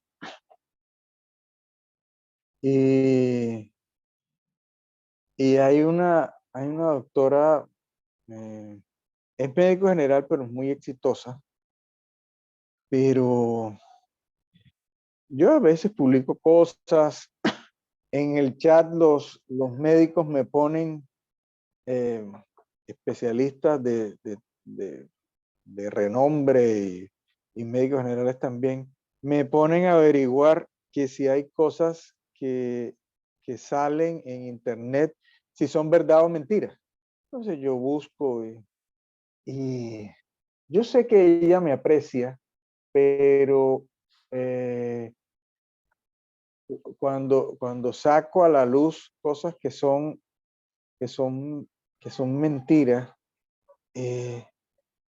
yo tengo que andar con cuidado con esto. O sea, mi palabra tiene que ser sazonada con sal para, para ver cómo le respondo a cada uno, como dice aquí, cómo os conviene responder a cada uno. De la parte ministerial que me ha dado, a veces me toca la labor de reprender con dureza, pero al que no conoce al Señor y al que viene de otro entorno, no es que haya que suavizarla, sino saber cómo responderle. Esta es una palabra que yo tomo para mí. Entonces, hay ocasiones en que uno puede llegar a ser cortante porque a mí la mentira no me gusta y, y sacar a la luz la mentira. Me preguntan, ¿esto será verdad o esto será mentira? ¿Esto cuándo fue? Es, Y aquí en Colombia tenemos políticos muy aficionados a no decir verdades muy frecuentemente. Ismael, pero eso es como jugando a ser un teólogo en su sana doctrina. ¿Por qué? Porque a nivel mundial hay 5 tipos de medicina y dentro de ese chat de médicos no hay representantes de los 5 tipos de medicina que hay en el planeta Tierra. Entonces es como tratar de defender solamente una escuela de las 5 que hay en el No, mundo. no crea que hay seguidores en el chat de la medicina china tradicional y de medicina Bueno, alternativa. ahí van ¿Ves? Y a dos, ahí van veces, dos, y, ahí y van a dos tipos de veces, medicina. y a veces nos damos duro, Por eso, porque, porque tratan con unas cosas y yo le digo, mi estimado, esto es mentira. pero son 2 tipos de medicina, pero le hace falta al grupo los otros tres representantes de las otras escuelas de medicina en el mundo. Luego están tratando de defender como una doctrina, son como defensores de una doctrina. No necesariamente, porque aquí en ese grupo de médicos a la Organización Mundial de la Salud, que también se le ha agarrado en alguna que otra mentira, pues también se le da duro. La Organización Mundial de la Salud no es que sea tan amante de la verdad. Bueno, Bueno, entonces el sigamos. asunto es, Saludos finales. sí, sí, pero el asunto es, Salutación. para que lo dé a conocer como me conviene hablar, no malgastando bien el tiempo, vuestra palabra siempre sea sazonada con gracia, sazonada con sal, para saber cómo es conveniente responder a cada uno. Esto es bien importante. Aquí vienen los saludos que tienen cosas llamativas. Todo lo concerniente a mí os lo hará saber Tíquico. No tiene muchos tocayos este señor. Hermano amado y fiel servidor y consiervo en el Señor, a quien envía a vosotros para esto mismo, para que conozcáis nuestra situación y consuele vuestros corazones. Evidentemente el hombre estaba preso aquí y eso era un motivo pues de tristeza. Y con Onésimo, fiel y amado hermano, quien es uno de vosotros, os hará saber todas las cosas de aquí. Os saluda Aristarco. No creo que tenga muchos tocayos en este tiempo. Mi compañero de prisión y Marcos, el primo de Bernabé, acerca del cual recibiste instrucciones si va a vosotros recibirlo. Él ya daba algunas instrucciones a gente que le tenía confianza con respecto a quién debían encaminar o a quién debían recibir. Y Jesús, el llamado justo, que son de la circuncisión, estos son los únicos colaboradores en el reino de Dios que me fueron de consuelo. Entonces, ya él estaba operando en el reino, como le dijo a los corintios alguna vez, pero no eran muchos.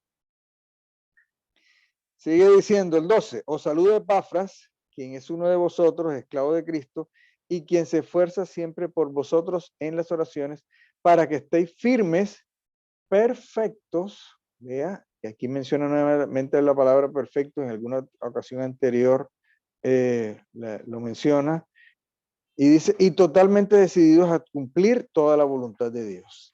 Ah, es que nosotros no somos perfectos, el único perfecto es Dios. Esa es una teología que sale por ahí. No, aquí menciona que algunos gálatas han llegado a ser perfectos, han llegado a ser maduros, han llegado a ser completos.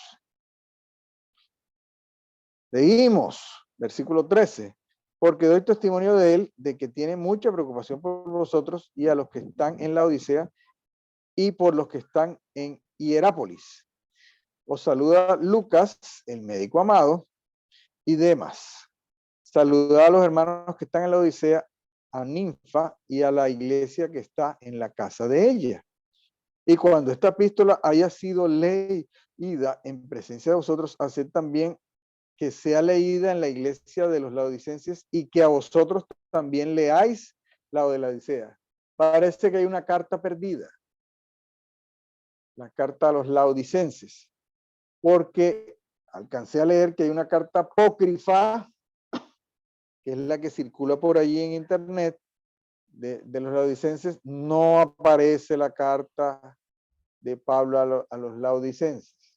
De pronto en uno de estos hallazgos arqueológicos. Ismael, pero ojo, Dígame. pero ojo que, por ejemplo, en esta versión dice el 4:16, cuando terminen de leer esta carta, por favor asegúrense de llevarla a la iglesia de la Odisea. Quiero que ellos la lean y que ustedes lean la que les envié a los de la Odisea. Ah, sí, está hablando de las dos cartas. Sí. Que se compartan las cartas.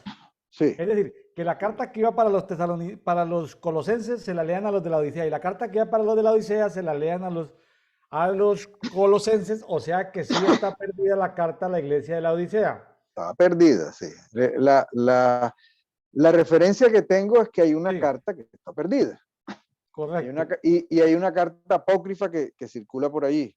La carta apócrifa, ¿qué tan verídica es? ¿Qué tanto sentido le encontró? No, parece que no, parece que no. La que está, voy a leer en la Septuaginta, dice, y cuando se hubiera leído entre vosotros la epístola, haced que también en la de los laodicenos, iglesia se lea, y la de la Odisea, que vosotros también leáis. Entonces, ese es. Hoy estaba leyendo que dice, Pablo usaba la Septuaginta. Imagínense. Cuando pedía los pergaminos y eso, él se refería a la Septuaginta. Entonces, bueno, sí, de pronto aparece un hallazgo arqueológico. Y dice, 17, ya estamos terminando, y decid Arquipo, atiende la labor del servicio que recibiste del Señor para que lo cumplas. Parece que Arquipo tenía un comisionamiento especial que él ya sabía de qué se trataba. Y finalmente, el 18, la salutación de mi propia mano, de Pablo, recordad mis cadenas. La gracia sea con vosotros. Así que Pablo terminó encadenado. Yo quería hacer un comentario por final acerca de la ciudadanía. Y Pablo era descendiente de israelitas, era fariseo, pero era también ciudadano romano. Entonces, él lo iban a liberar, pero en su momento, ¿por qué lo capturaron? Porque él se fue al templo y lo iban a liberar y no lo liberaron porque él como ciudadano romano apela a César. Entonces hay un asunto de la ciudadanía ahí, ciudadanía israelita y ciudadanía romana. Entonces, en alguna ocasión anterior lo mencionamos, nuestra ciudadanía está en los cielos. Él termina preso y su deseo era llegar hasta Hispania, hasta España. Él pudo llegar hasta Roma, fue a donde más que pudo llegar. Entonces, ¿dónde está nuestra ciudadanía? Pablo tenía problemas con la ciudadanía israelita y con la ciudadanía romana. Ismael, Creo que quiero aportar estos apuntes que tomé aquí, que ahí se habla en el último capítulo de la carta de Colosenses, se habla de ciertos sí, personajes. Tíquico significa afortunado. Títico es nombrado en Hechos 24, en 2 de Timoteo 4:12. Títico es enviado a Éfeso. Aparece un personaje que se llama Onésimo. Onésimo es nombrado en Filipenses 1. Onésimo significa útil o provechoso. Aristarco aparece en Hechos 19:29, es un macedonio de Tesalónica. También aparece en Hechos 27:2, en Filipenses 1:24. Aristarco significa un mejor gobernador. Aparece Juan Marcos, pero acuérdate de que Juan Marcos era protegido de Bernabé y por eso se peleó Pablo con Bernabé por Juan Marcos, porque Juan Marcos tuvo diferencias y se les devolvió en un viaje y luego Pablo quería como castigarlo, pero aquí ya, pero aquí lo que aparece es que aparece Juan Marcos y Juan Marcos significa Jehová ha mostrado gracia. También aparece Epafras, que significa hermoso. También aparece en Colosenses 1.7, en Filipenses 1.23. Aparece Lucas el médico. Aquí aparece Lucas el médico. Hasta que aquí en estos aparecen dos evangelistas que no fueron apóstoles de Jesús. Aparece el escritor del evangelio de Lucas y aparece el escritor del evangelio de Marcos. Ahí como discípulos de Pablo. Y aparece Arquipo, que significa adiestrador de caballos. Y aparece Demas, ¿sí? Aparece Demas, no encontré el significado de Demas. Ismael, tengo una pregunta para hacerle. Si cada vez que nosotros estudiamos la Biblia, buscamos el significado profético de nombres y de lugares, pregunta, dos preguntas en una. ¿Por qué no le hemos cambiado de nombre a los lugares? Mm. ¿Sí? Por ejemplo, ¿cuál debe ser el nombre de Dios para Cartagena en lugar de Cartagena? Ya sabemos que se han hecho cosas, por ejemplo, que el nombre de Colombia no es Colombia, sino Primicia. Bueno, es un cambio profético, pero así como se cambia la bandera, se redime la bandera o se encuentra el propósito, ¿por qué motivo nosotros seguimos llamando a los niños cuando nacen, los seguimos llamando el nombre de los abuelos, de los tatarabuelos? ¿Por qué no entramos en la cultura profética? ¿Por qué hablamos tanto de que tal nombre significa tal cosa, pero sin embargo no hemos entrado en esa cultura profética? Somos buenos para predicar, pero hay una brecha entre el predicar y el hacer. ¿A qué se deberá eso? Hay gente que ya ha cambiado su nombre. Mi nombre es complicado. eh, yo he sentido paz. No sé si en alguna ocasión me pueda servir mi nombre para llegar a un país musulmán. No me estoy volviendo más joven, pero es difícil que un musulmán rechace un Ismael.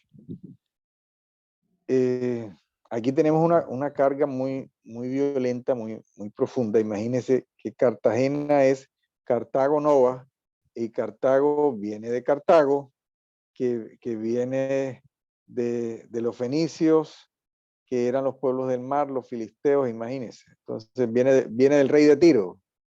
Imagínense por dónde va la cosa. Entonces, Cartago Nova, cuando los romanos iban a conquistar a Cartago, las cosas terribles que encontraron, que se escandalizaron los mismos romanos. Entonces, hay mucha cosa, hay mucha cosa del pasado, hay cosas que se han hecho, hay terreno que se ha recorrido y falta mucho también.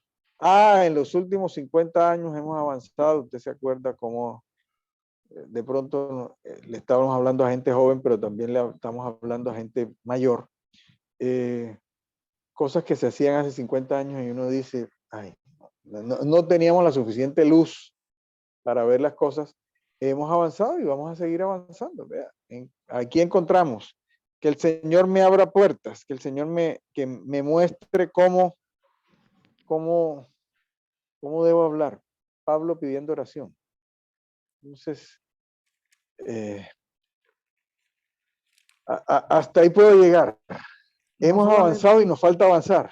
no solamente pide oración, sino también ora por los demás. Fíjese, Ismael, quería ya para ir cerrando, para ir terminando, aquí, eh, como se habla de que dos cartas, una para la Odisea y otra para Colosas, y que se compartan las cartas, quiero recordar rápidamente a la Odisea, que era un centro bancario, donde había manantiales de aguas minerales.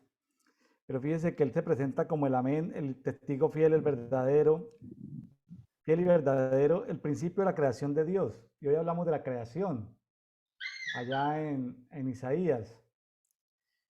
Y fíjese que, que la gente de la Odisea eran expertos porque vendían sales minerales para, como un colirio para los ojos. Tenían mucho comercio con eso. Pero finalmente le dice en Apocalipsis 3:18, dice, tres cosas. Compres oro refinado en fuego para que sea rico. Es decir, sácale la escoria. Tú tienes oro, pero tienes oro con escoria. Número uno, arrepiéntete de la escoria. Número dos, vestiduras blancas para que te cubras porque estás desnudo. O sea, vestiduras blancas. Y tercero, colirio para ungir tus ojos, porque esa economía tuya basada en ese colirio, en eso que usan esas sales minerales, pues eso no es. Necesitan no medicina natural, sino medicina espiritual, la medicina de Dios. Y dice, sé pues fervoroso y arrepiéntete. ¿Sí? Entonces, qué tremendo esto, ¿no, Ismael? Sí, sí. Qué tremendo porque aquí, ¿sí? Qué No, tremendo porque el oro tiene que ver con el cuerpo, el alma tiene que ver con las vestiduras y el colirio tiene que ver con el espíritu. Entonces, ese mensaje para la Odisea, que era una iglesia vecina ahí de Colosas, pues son palabras como similares. También hubo un punto que me llamó la atención que tengo aquí anotado, que es la palabra no, sazonada con sal. no, no, pero espere un momentico, porque nos vamos a separar. Ahora me toca a usted el tema de las vestiduras y de la Odisea. El Señor aquí Pablo le está hablando a los laodicenses. Y dice, hay un versículo conocido de Isaías, lo va a revisar usted pues más adelante. Vamos por Isaías 40, yo voy a saltar a Isaías 40, 61. Y es un versículo supremamente conocido y que tiene que ver con vestiduras y que el Señor me regaló hace poco. Isaías 61:10. Y es supremamente conocido. Inclusive hay canciones de esto. Con sumo gozo me regocijaré en Jehová, mi alma se alegrará en mi Elohim, porque me ha vestido con ropas de salvación y me ha cubierto con el manto de justicia. Son dos cosas. Nosotros, si venimos al Señor, el Señor nos viste con ropas de salvación, pero el Señor también quiere que nos vistamos con manto de justicia. Yo pienso que cuando le hablaba a los odicenses de la desnudez, no, o sea, yo creo que ellos eran salvos, pero ellos necesitaban ser vestidos con manto de justicia, con el manto de justicia, la coraza de justicia con la que se viste el mismo Señor y la coraza de justicia que aparece en Efesios. Entonces es necesario que seamos vestidos, como los lodicenses, en justicia, con manto de justicia. Creo que estamos vestidos con la ropa de salvación, pero es necesario que nos vistamos también con manto de justicia. Ahora que menciona las tres, el oro, el colirio y la desnudez. Ismael, ya para cerrar, ¿cómo le parece cómo cierra la carta? Dice, en Biblia textual dice, la gracia sea con vosotros. Pero en palabra de Dios Sí, para todos dice la última frase, que el Señor los bendiga en abundancia. así es. ¿Cómo ves esa traducción de PDT, palabra de Dios para todos? Que el Señor los bendiga Sí, en abundancia. sí, las traducciones, hay unas traducciones que son más literales. Yo voy a mencionar la Biblia de Jerusalén termina con la gracia sea con vosotros. Y las traducciones más literales, la Biblia de las Américas dice la gracia sea con vosotros. Y nadie o casi nadie habla en el lenguaje corriente de esa forma. Entonces la palabra de Dios para todos es para que se entienda para el mayor número de personas. Que el Señor te bendiga. En Son, abundancia. son exactamente. Que el Señor lo bendiga en abundancia, ¿sí? Sí. O sea, porque es muy común el latiguillo lingüístico, el Señor te bendiga. Ahora, dentro del lenguaje evangélico latinoamericano ya la gente dice, ya lo hablas en presente. Muy misterioso que dice, Dios te bendice. Ya lo ponen en presente, ¿no? No, y acá en ciertos niveles más elegantes, ya te saludan, estamos hablando de acá en Cartagena y Colombia, te saludan con bendiciones, una cosa ya en ciertos estratos, ya en ciertos niveles. Ah, sí, se ha puesto de moda. Bueno, de todas maneras, lingüísticamente, pues está bien que te digan bendiciones, pero no es común que uno encuentre que diga, el Señor te bendiga en abundancia, no es muy común eso.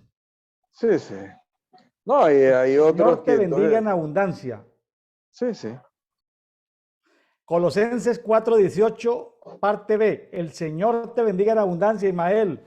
Muchas gracias por Amén. haber participado, por haber participado. Ay, sí le gusta, ¿no? Le gusta la abundancia. Bueno, el No, Señor te bendiga en abundancia. Bueno, el Señor bendiga en abundancia a todos los amigos de Café de Oración. Por favor, así como Dios los bendice en abundancia a todos los que nos han con, escuchado en este conversatorio de Edito, con abundante café. el Señor los bendiga no solamente con abundante café, sino que por favor usted comparta en sus redes sociales, Facebook, YouTube, comparta con otros para que nosotros podamos llegar a más personas. Estamos haciendo esfuerzos sobrehumanos para poder que el crecimiento no sea biológico, porque parece ser que hay mucho consumidor, pero no ayudan a difundir. Parece ser que hay que inyectarle dinero a la publicidad en las redes sociales para que pueda crecer y llegar a los 10 millones de personas que estamos necesitando que estos mensajes lleguen.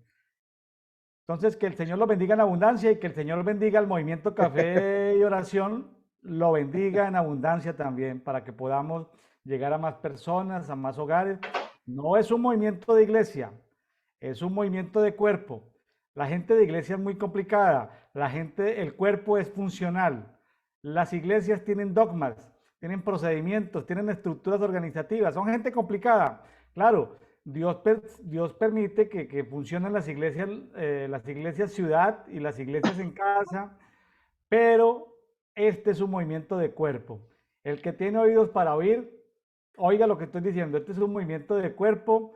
Que el Señor los bendiga en abundancia y bendiga el movimiento Café y Oración en abundancia. Nos vemos el día de mañana. Amén.